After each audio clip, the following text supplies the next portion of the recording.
acompaña Mauricio Huesca, muchísimas gracias, que viene del Instituto Electoral de la Ciudad de México y nos da muchísimo gusto recibirte porque siempre despejas todas las dudas que tenemos con respecto pues a este proceso electoral que ya se viene pues desenvolviendo, cada vez nos acercamos más y ahora pues las personas, los chilangos que vivan fuera de la ciudad, que fuera del país, pueden votar desde donde estén y eso nos interesa muchísimo. Cuéntanos un poco de este proyecto, Mauricio. Muchas gracias, muy buenos días, Alondra. Buenos días. Pues sí, este proyecto nace precisamente a partir de apostarle toda la nostalgia a la recordanza de cómo cuando estaban aquí los capitalinos en la Ciudad de México, cómo eran sus tiempos. Sí. Es una campaña de difusión en la que a partir de varios íconos, emblemas, tradiciones, monumentos e incluso lugares, estamos tratando de recordarle, llevándole toda esta identidad a los ciudadanos que residen en el exterior, para que no solamente para recordar la identidad y lo que tienen en la Ciudad de México, sino también decirles cuáles son los derechos que tienen rumbo al proceso electoral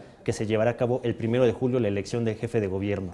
Y entonces para ellos, ¿por qué va a ser importante votar si están tan lejos? Fíjate que va a ser muy importante votar porque no podemos perder ese vínculo de derechos, ese vínculo de nostalgia, ese vínculo de libertades. Y dentro de estas libertades precisamente está el de votar. Y quiero decirles una cosa bien importante, en las próximas elecciones se avecina un escenario de una elección bien competida, muy cerrada, en el que los resultados del primer y segundo lugar pueden ser de menos del 0.5% y que dado el padrón electoral que tenemos registrados de chilangos residentes en el exterior, en ellos, justamente en ellos podría recaer el volado de la decisión final de quién es el próximo jefe de gobierno. ¿De cuántos estamos hablando? Estamos hablando de cerca de 50,000 empadronados en el exterior. Sí, claro que pueden hacer pues la diferencia. Pueden hacer la diferencia. Ahora, este proceso, toda esta inscripción a este programa, ¿tiene algún costo?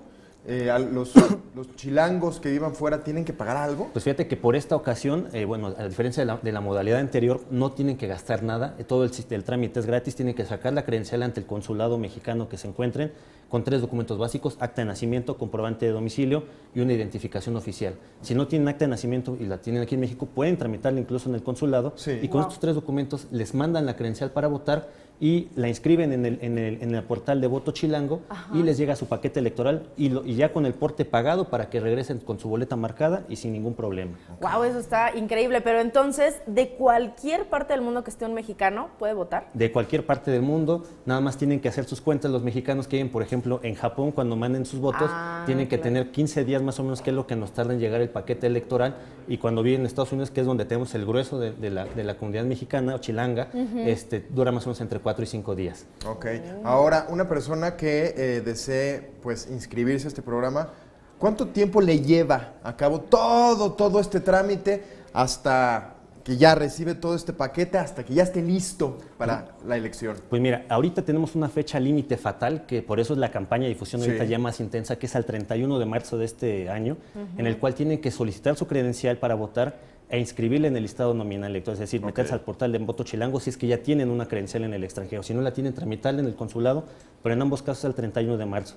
Una vez de que ya están inscritos, la credencial les va a llegar entre 3 o 4 semanas y después, a partir del 29 de marzo, les va a empezar a llegar el paquete electoral para que nos lo manden en este más o menos mes y medio que tienen, para que nos manden el paquete electoral y puedan ser contados sus votos el 1 de julio. Híjole, bueno, ahí está más que claro, de verdad, Mauricio, muchísimas gracias. Y sí, el tiempo apremia, así que hay que apurarnos para todo eso. Muchísimas gracias. Muchas gracias.